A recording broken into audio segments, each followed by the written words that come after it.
Ei, Werner, E aí? bem-vindo. Muito obrigado, agradeço demais o seu convite. Essa nossa live é assim, faz, não faz, vai, não vai, até que enfim ela desencanou.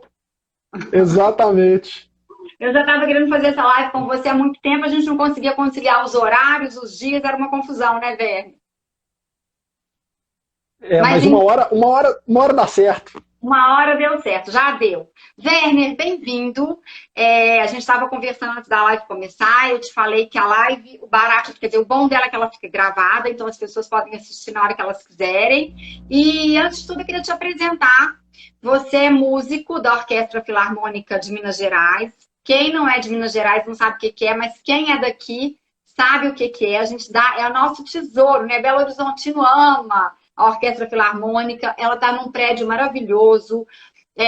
As noites da Filarmônica são super concorridas, as pessoas compram inclusive a assinatura, né, para ter lá o lugar marcadinho na Filarmônica. Enfim, Werner, você é músico, você é da percussão, né?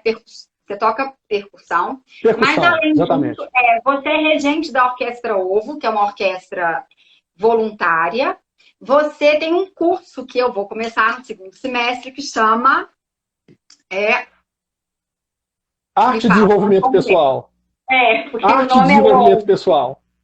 Isso. Mas é um curso muito legal que você fala de cultura, arte, música, filosofia, enfim, todos esses assuntos que fazem a cabeça da gente virar, né? Aliás, que é o que move quem gosta disso, que é o que move a gente, né, Verne? Exatamente. É isso Ô, aí. Verne, você é mineiro, você é de Ipatinga, e a primeira coisa que eu queria te perguntar é o que você veio fazer em Belo Horizonte, como é que a música entrou na sua vida e como que qual que é a sua trajetória até chegar a ser músico da Orquestra Filarmônica de Minas Gerais. Ótimo. Então, Kika, primeiro, boa noite para todo mundo que está aí. Agradeço demais o convite. Assim, um prazer, uma honra para mim estar aqui conversando com você. Eu sou de Ipatinga, fui criado assim. A Ipatinga, quando eu nasci, era uma cidade que estava começando, né, iniciando. Então, eu tive o privilégio de ser criado numa cidade do interior, o que foi maravilhoso. E eu sou o caçula, né? Eu tenho dois irmãos mais velhos. E o meu irmão mais velho, na época de fazer o ensino médio, ele mudou para Belo Horizonte, né? Então ele veio para Belo Horizonte para poder estudar e fazer o ensino médio, já para fazer o vestibular, entrar para uma faculdade e tal.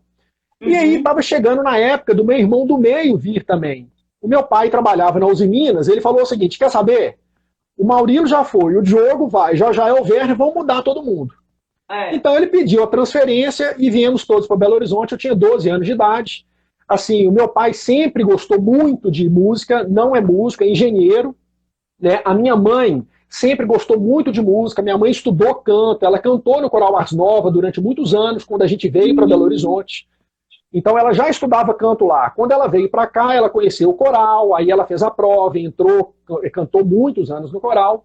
Então, assim, eu vim de uma família onde se escutava muita música, né? O meu irmão do meio, ele tinha uma banda de rock, ele tinha 12 anos de idade, 13 anos de idade, ele tinha uma banda de rock. E Então eu é lá uma família novinho, musical. É uma família é uma musical.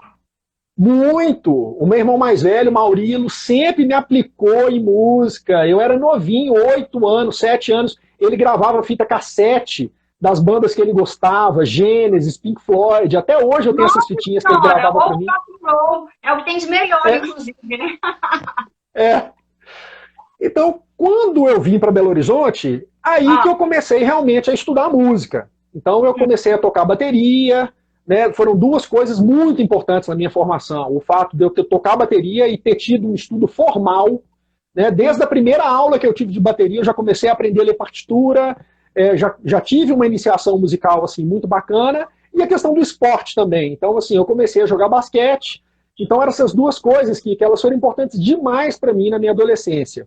Eu uhum. sempre fui um apaixonado pelo conhecimento, sempre fui um fominha do conhecimento. Então, assim, desde muito novo, né, o meu irmão mais velho me apresentou a Guimarães Rosa, eu tinha 13 anos de idade, né, o meu irmão mais Ah, velho é escritor, é que publicitário e tudo. Então, me apaixonei por literatura muito novo, me apaixonei por filosofia muito novo, me apaixonei por física muito novo. Então, assim, sempre fui um fominha do conhecimento. Quando chegou na época do meu vestibular, aquela história, e aí eu vou fazer o quê? Com tanta paixão, né? Com tanta coisa que eu gosto. Acabou Não, que interesse, música... né, Bernie? A gente que gosta disso não é um interesse só, é tudo, né? Tudo interessa, né? Outro dia eu escutei isso assim, tudo te interessa, eu falei, tudo me interessa, tudo é arte, tudo é cultura, a gente não consegue separar uma coisa da outra, né? Não tem jeito. Exatamente isso. Então, na época, não tinha um bacharelado em percussão na UFMG. E eu fui para o curso de letras, né? Gostava demais de literatura, assim, de poesia, escrevia muita poesia. Fui para letras. Quando eu estava no meu quinto período, né, já tinha cursado 50% do curso, finalmente abri um bacharelado em percussão na Escola de Música da UFMG. Teve uma greve gigante nesse ano, eu aproveitei a greve, tranquei a matrícula na letras e fui para a música. Aí eu me formei realmente na Escola de Música. E aí é isso, assim, no início do meu curso da graduação em música, teve um concurso público para a Orquestra Sinfônica de Minas Gerais, para preencher uma vaga de percussão. Eu passei, ingressei na Orquestra Sinfônica de Minas Gerais e fiquei lá até 2007, quando começou a surgir a história do papo da Filarmônica, né? Então, em 2007 eu saí da Sinfônica, fui para a Filarmônica, o primeiro concerto nosso foi em 2008, então eu estou na Filarmônica desde o início dela, né? Desde antes dela começar eu já estou lá, e sempre mantive essa paixão com essas outras áreas e domínios do conhecimento. Eu sempre fui... Werner, deixa eu te interromper um minuto, porque você falou sobre que você era da Orquestra Sinfônica e passou para a Orquestra Filarmônica. É uma dúvida que muita gente pergunta ou não sabe. Qual que é a diferença da Orquestra Sinfônica para a Orquestra Filarmônica? Porque quem não mora em Belo Horizonte não sabe, mas a Orquestra Filarmônica tem uma sede bonita, maravilhosa, que é uma atração cultural, é um orgulho da nossa cidade. A gente tem, né, esse orgulho dessa sede, da Orquestra Filarmônica estar lá. Mas qual que é a diferença entre filarmônica e sinfônica? Então, os nomes, assim, é engraçado, né? A gente acha que é uma coisa musical, o tamanho da orquestra, não tem nada disso. O nome filarmônica e o nome sinfônica, antigamente, muito antigamente, era meio que determinava como que a orquestra era gerida. Então, por exemplo, as orquestras sinfônicas eram mantidas pelo governo, né, pelo governo municipal ou estadual ou federal. E as orquestras filarmônicas eram mantidas pela iniciativa privada. Havia, há muitos anos atrás, uma separação. Hoje em dia, não existe isso. Então, por exemplo, hoje em dia, a Orquestra Filarmônica de Minas Gerais, ela tem um recurso do Estado e ela tem um recurso da iniciativa privada. A Orquestra Sinfônica de Minas Gerais também. A Orquestra Filarmônica de Berlim, ela tem o apoio da iniciativa privada e ela tem o apoio do governo alemão. Então, hoje em dia não existe mais essa distinção. Então, mas o nome Filarmônica Sinfônica não tem nada a ver com repertório, com o tamanho da orquestra, qualidade, não. São duas orquestras separadas, diferentes, cada uma com seu regente, cada uma com seus músicos, ou os músicos podem tocar nas duas orquestras? Não, cada músico está ali. Então, por exemplo, a Orquestra Sinfônica, eu era funcionário público, porque eu fiz um concurso público para poder ir para lá. Né? Então, quer dizer, eu tinha quem toca na Orquestra Sinfônica está dentro do corpo dos funcionários do Estado. A Filarmônica não, é contratação regime CLT. Então, você faz uma audição, você faz uma prova para poder ingressar na Filarmônica. Mas são orquestras diferentes, administrações diferentes, né? Casas diferentes, repertórios diferentes, enfim, cada um ali no seu lugar. Casas diferentes também, né? É isso aí. Ô, Werner, a gente também estava comentando antes da live começar, porque a Filarmônica tem uma casa, né? Ela tem uma sede que é linda, é um projeto incrível, ela é bonita, ela é bem feita, ela é moderna. Falta só o órgão lá, né? Se não me engano, a única coisa que falta ali é aquele órgão ali no fundo, né? E ela é um motivo de orgulho pra gente. Ela tem vários projetos para quem quiser patrocinar a Filarmônica, entre eles, por exemplo, tem quem compra, por exemplo, o ano inteiro, que é ser, como é que é o... Assinante. O assinante. Assinatura. Qual que é a importância assim, do patrocínio privado, da pessoa física na manutenção de uma orquestra filarmônica?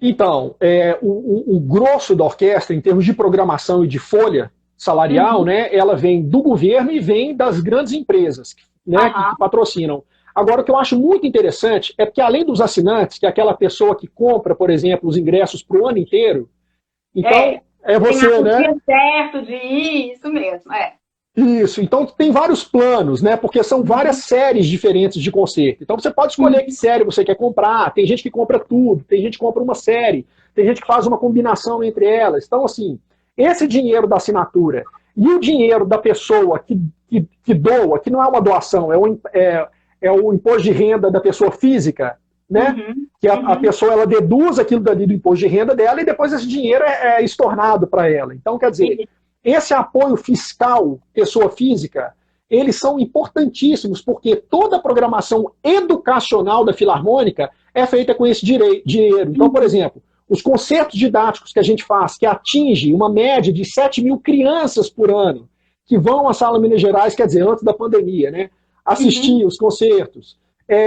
O laboratório de regência, que dá oportunidade para jovens brasileiros regentes, para poder ter aula com o Mequete, reger a orquestra, para poder entender esse processo, aprimorar a formação deles. O Tinta Fresca, que dá oportunidade para os jovens compositores brasileiros. Então, tem uma série de atividades educacionais que elas são bancadas exatamente com o dinheiro do assinante, do amigo da Filarmônica, que é esse que doa a parte do imposto de renda dele, né? Então, é um zelo muito grande que se tem com o dinheiro pessoa física, né, iniciativa privada, com o dinheiro do Estado.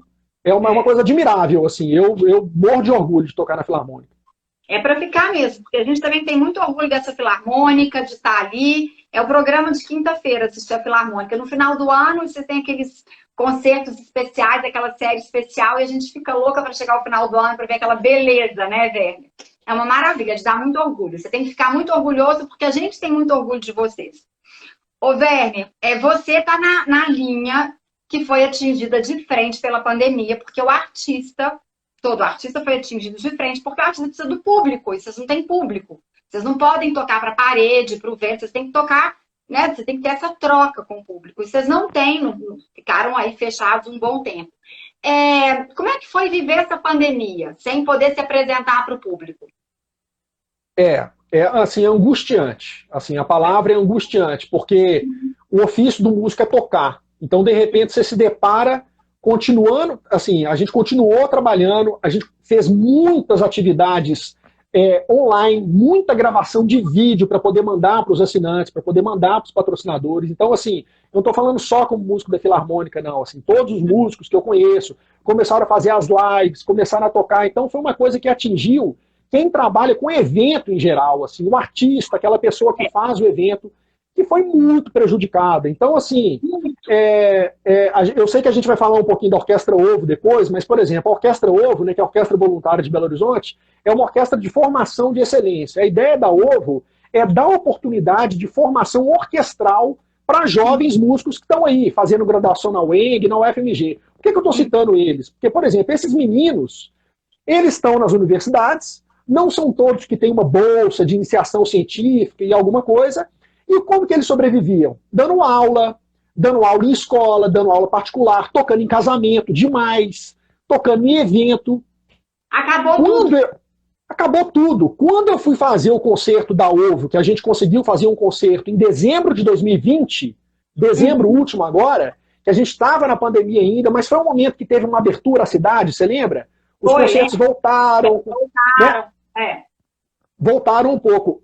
Quando eu fui entrar em contato com os meninos da orquestra, da Ovo, para poder falar, olha, a gente foi convidado, nós vamos tocar no teatro do Minas Tênis Clube, que hoje se chama Centro Cultural Unimed BH Minas, nós vamos tocar e tal, o repertório, vamos tocar Beethoven, a Sexta Sinfonia de Beethoven. Ô, Kika, é de cortar o coração.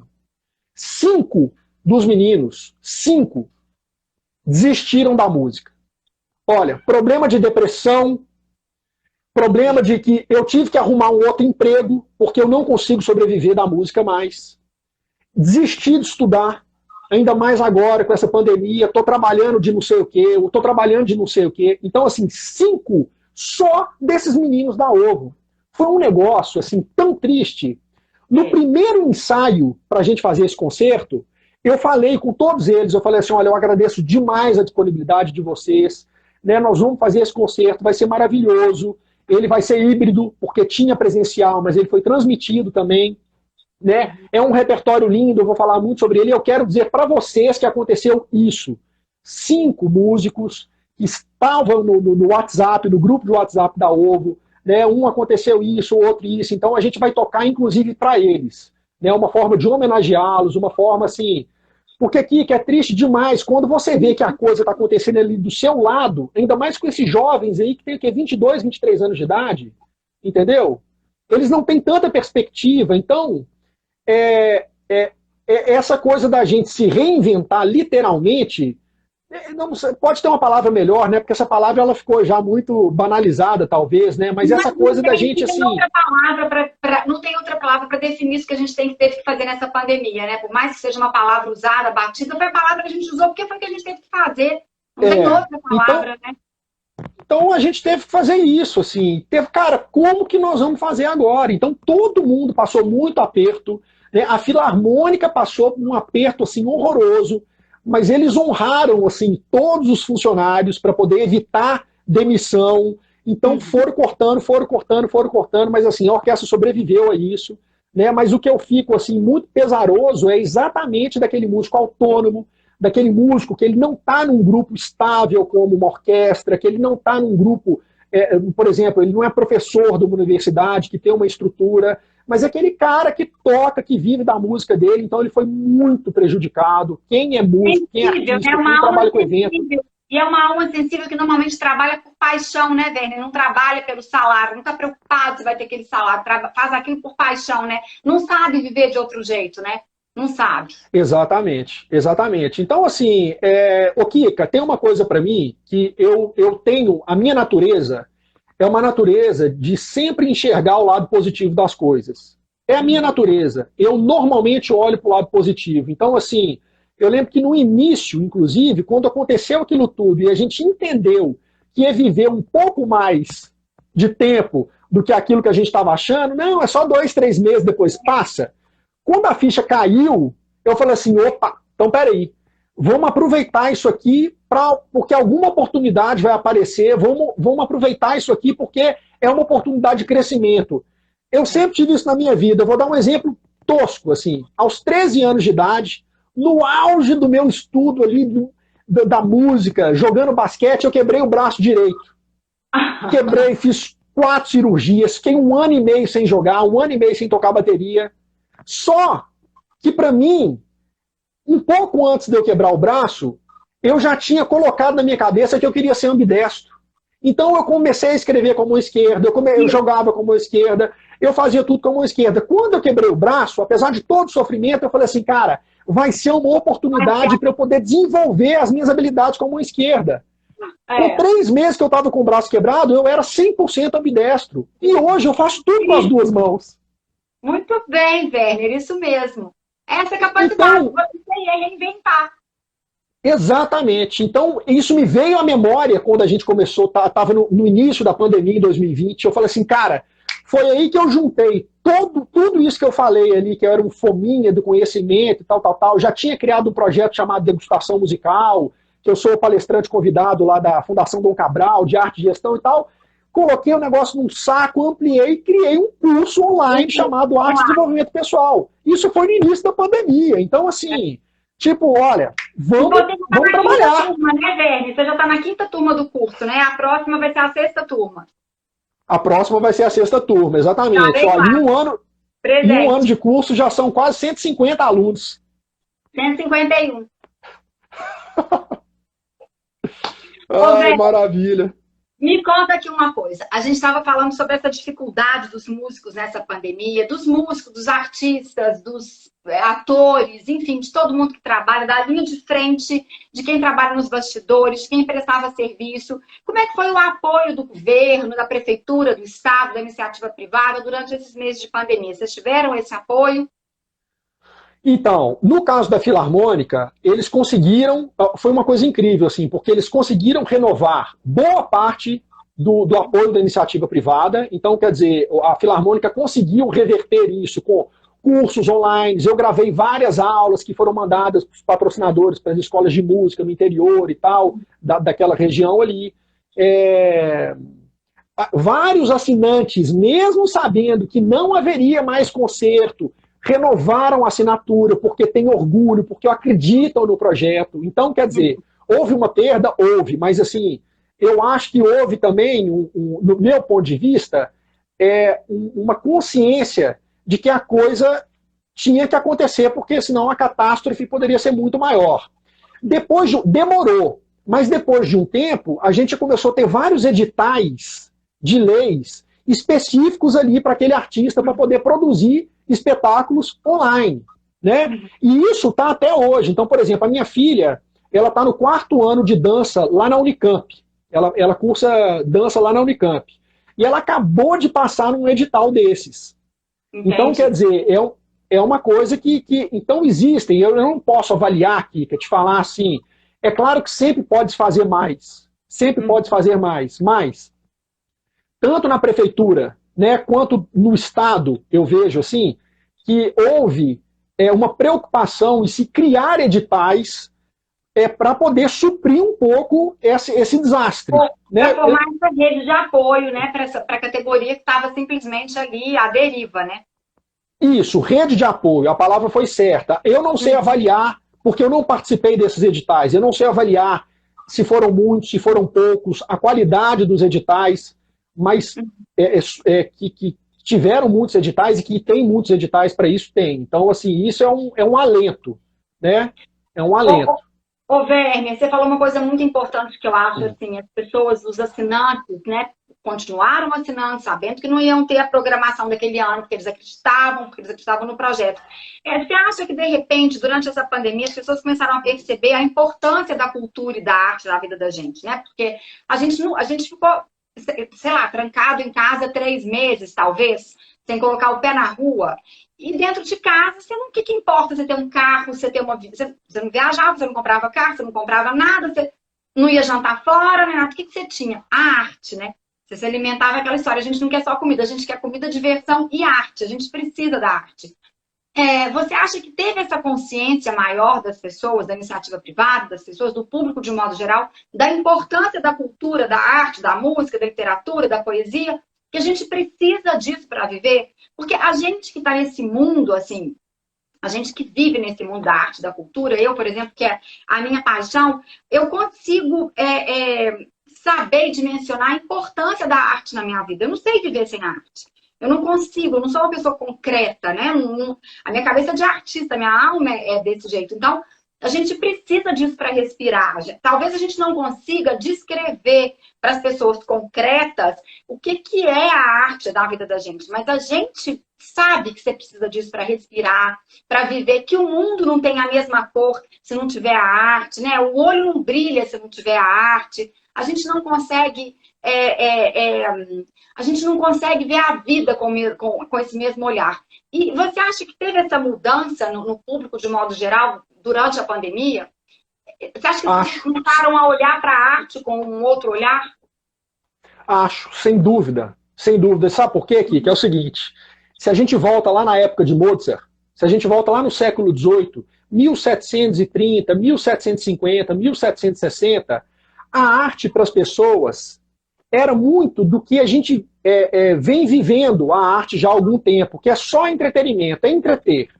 Então, assim, tem uma pintura linda de Mozart tocando num grande palácio, num salão de um grande palácio da época, ele tinha 10 anos de idade.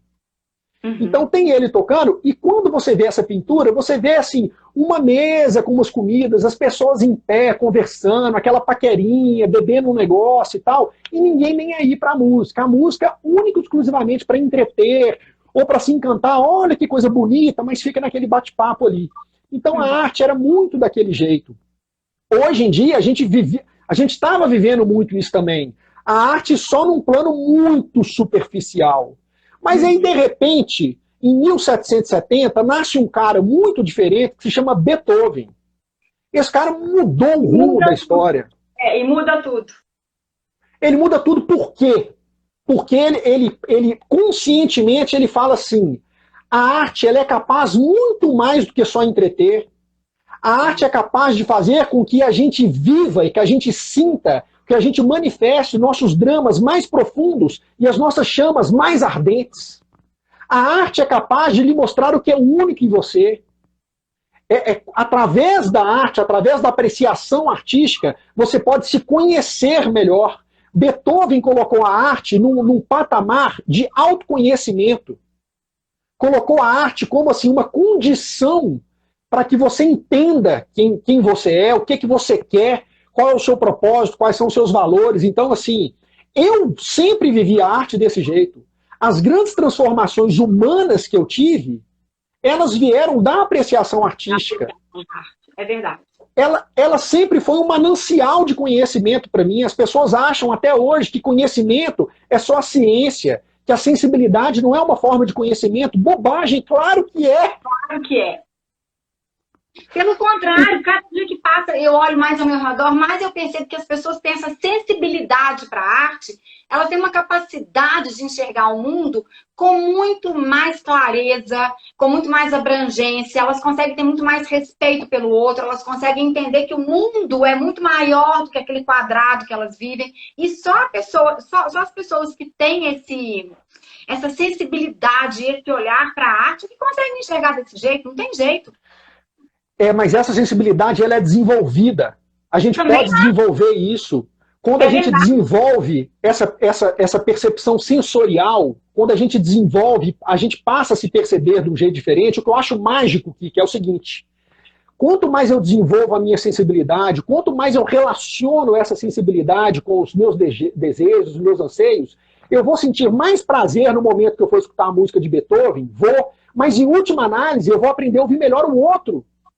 Isso mesmo. Quando eu desenvolvo a minha sensibilidade para poder apreciar um quadro, para poder sentir mais prazer ao ver um pôr do sol, eu vou estar mais presente quando eu estiver sentindo aquele pôr do sol, mas em última análise é para poder enxergar além, é para poder enxergar o mundo que a gente vive melhor.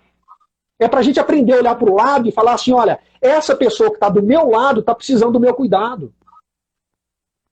É isso a arte mesmo. traz isso para a gente. Ô, Werner, você também tem essa impressão de que quanto mais você conhece, quanto mais você se interessa, quanto mais você adquire essa sensibilidade, se esforça para ter, mais você, que é aquela história, né? A mente que se abre a uma nova ideia nunca mais volta para aquele tamanho.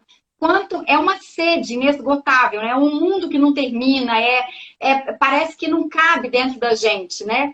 Essa vontade de querer saber mais, de conhecer mais, de ouvir mais, de ler, de ir ao teatro, ao cinema. Parece que a gente não consegue alcançar esse fim, porque não tem fim, né? Não tem fim. Esse conhecimento da arte não tem fim, né?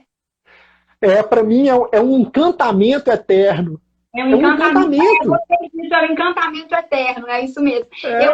Eu tenho um clube do livro, eu tenho um clube do filme, agora não, porque não tem mais cinema. Aí eu faço esse curso de mitologia grega, agora me interessa muito a filosofia, vou fazer seu curso agora, estou fazendo história da arte. E eu acho que assim, as pessoas falam, mas como é que você está? Eu falo, gente, porque é inesgotável, não tem fim. Quanto mais você quer ir além, é um passo, é outro, e o mundo vai tomando um tamanho, né, que a gente não consegue descrever, não é assim? Exatamente. O Guimarães Rosa, que ele falava muito isso, né? Ele falava assim que o sertão é do tamanho do mundo, né? O sertão está dentro da gente. Exatamente, o sertão está dentro da gente.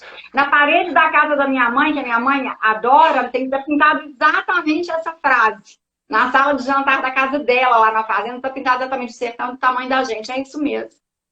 É isso mesmo. Maravilhoso. Como bom mineiro sabe mais do que ninguém, né? Exatamente.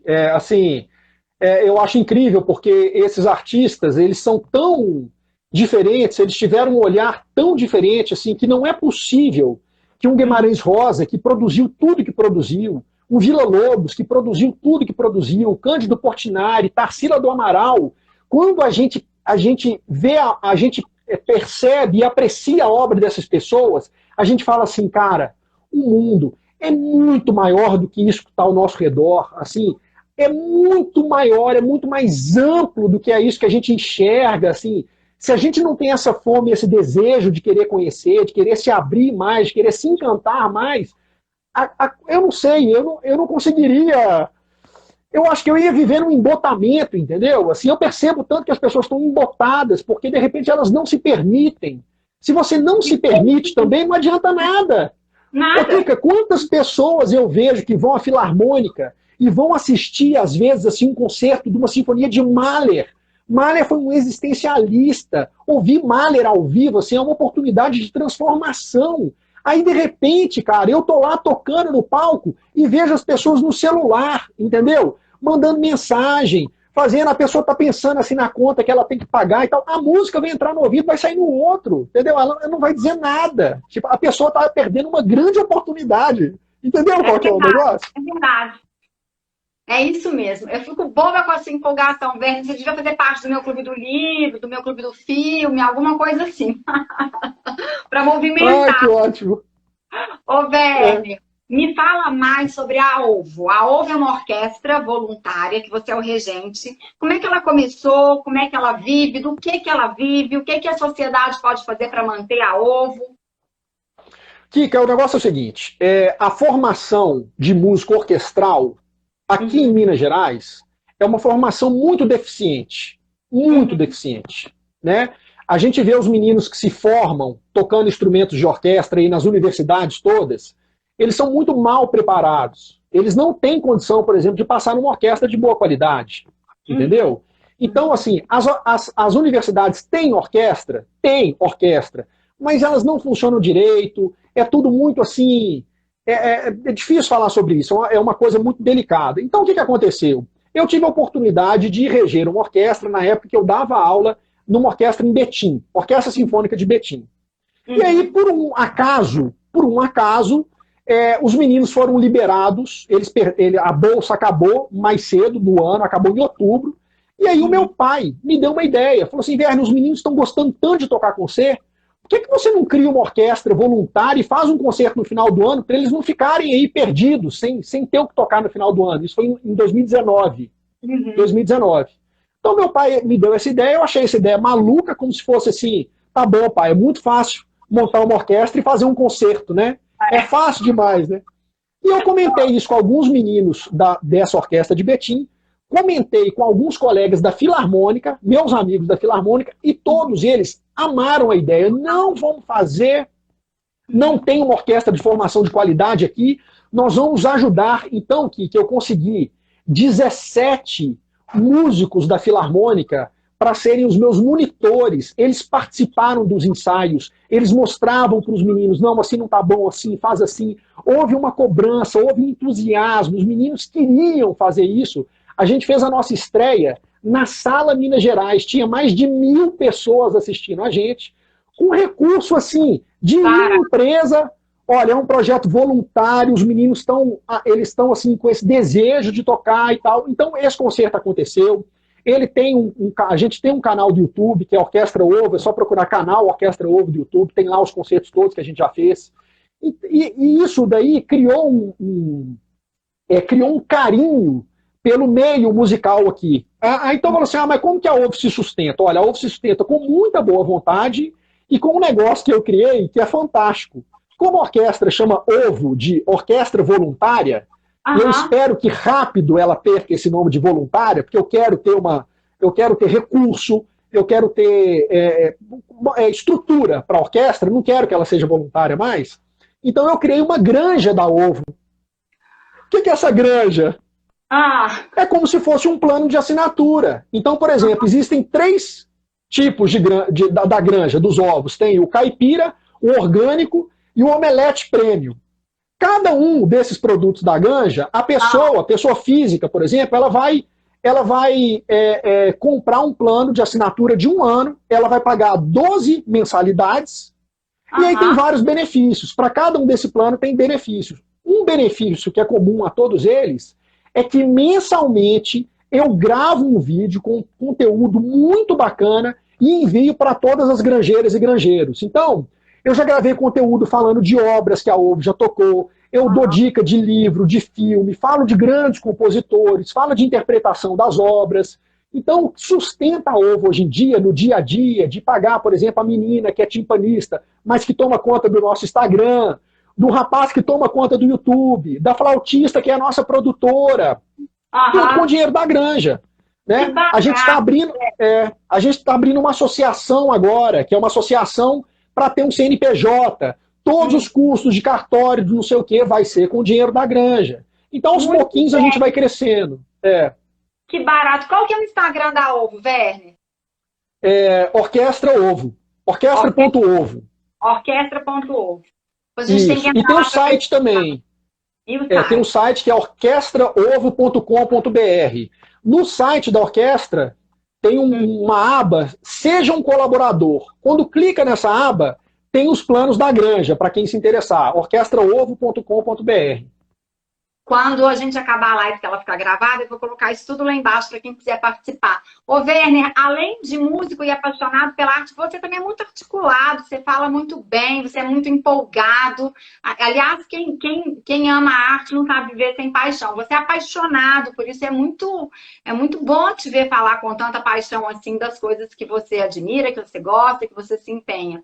Ô, Werner, o seu curso vai começar agora no segundo semestre, é outra turma que eu vou fazer. Mas eu queria que você falasse mais sobre ele, quem estiver escutando, tiver interesse.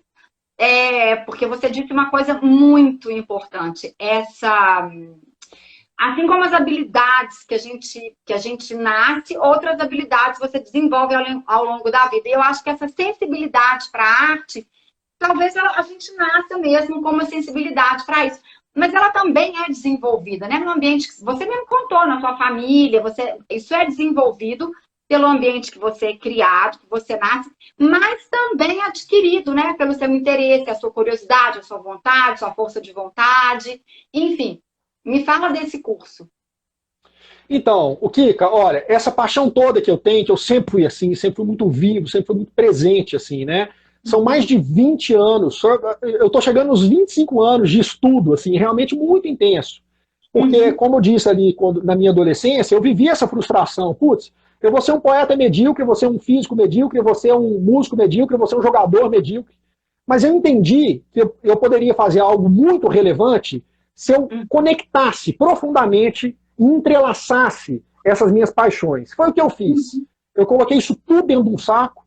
Saiu aí esse projeto, que é o curso Arte e Desenvolvimento Pessoal, que se tornou assim meio que um propósito de vida. Por quê? É exatamente esse desenvolvimento da sensibilidade. Eu percebo o mundo hoje como muito superficial, as relações muito superficiais, tudo no âmbito do entretenimento, com pouca profundidade. Então, o que eu faço?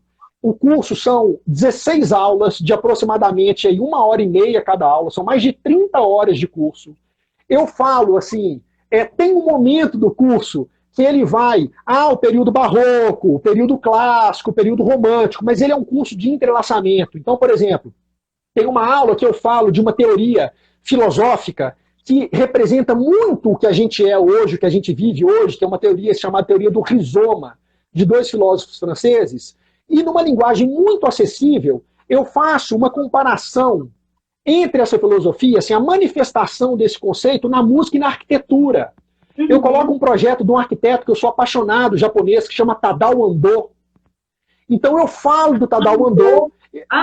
Nossa, velho, que barato. Eu falo do Ligeti, do Georg Ligeti, que é um compositor. Eu faço essa comparação entre arquitetura, música e filosofia. Tem uma aula que eu falo de Beethoven e falo assim do aspecto da superação, o aspecto do desenvolvimento humano, da pessoa que toma as rédeas da sua própria vida, do protagonismo. Isso tudo envolvendo a vida e a música de Beethoven, né? Assim, eu falo de liderança, né? Tem aula que eu falo da importância, por exemplo, do movimento modernista brasileiro para a gente valorizar a nossa origem. Verdade. Qual foi a importância que Villa-Lobos teve, não só para a música no mundo, que ele colocou o Brasil no mapa do mundo, assim, na música sinfônica, mas Beethoven mostrou as nossas riquezas, ele mostrou para nós brasileiros a riqueza e a beleza do nosso folclore, né?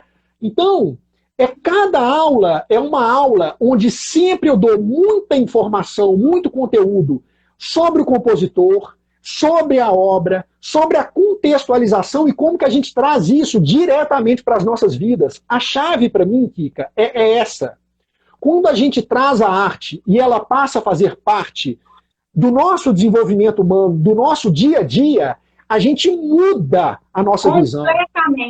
Completamente. Isso é tão nítido, velho. Não te interromper para dizer o seguinte: quem está assistindo a gente fala, eu não entendo, eu não conheço, eu não quero começar. é o primeiro passo, porque eu fico vendo, assim, no meu círculo de amizades, com quem eu convivo, quem está no meu clube do livro, é tão claro a diferença, assim, de como o olhar da pessoa que tem a arte na vida, como o olhar da pessoa é diferente para o mundo, para as diferenças, para a diversidade, para os obstáculos da vida. Como que, assim, eu não sei se você percebe isso, mas eu vejo, assim, claramente que as pessoas que conseguem se abrir para esse mundo, que é o mundo da arte, da literatura, da cultura, do conhecimento, no conhecimento que eu falo não é o 2 mais 2 são 4, mas para esse mundo inesgotável, elas têm muito mais capacidade de resolver até os problemas do dia a dia, porque eles tomam ali uma outra dimensão, né?